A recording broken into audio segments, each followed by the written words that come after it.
When I completed this step in designing process, now I want to create effect for my thumbnail. I'm showing you how can I create my thumbnail. So you need to take a rectangular tool, then click on artboard, then select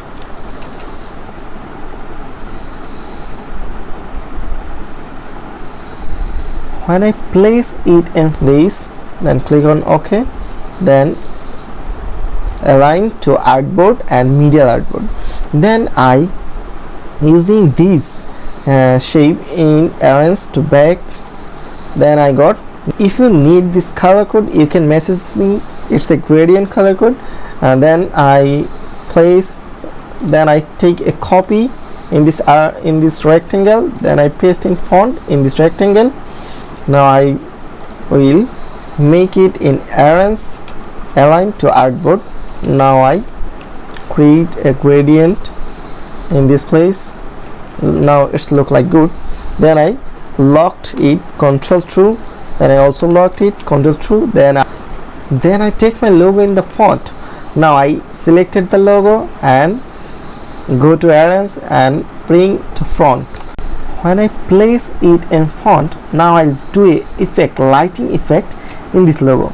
Now I selected both logo, then just edit, copy and copy paste in place. When I completed this, I go to effect and create a blower, then Gaussian blower, then click on OK, then go to click on preview mode. Now we can see a shadow in this effect, lighting effect. Now click on OK. I created this 9.2, it's okay. Then when I completed this, I just move it on up and down, it look like good. So in this process I created a lighting effect on my design, and I'll place it on middle part.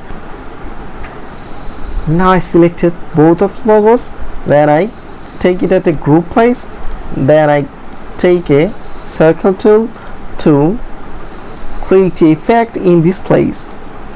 When I created this, I just decreases its value, then I selected this circle and go to effect and blower, Gaussian blower. Then I see on preview mode how it look like to see. Then I create it in my shadow. Then I created this circle shadow in down below.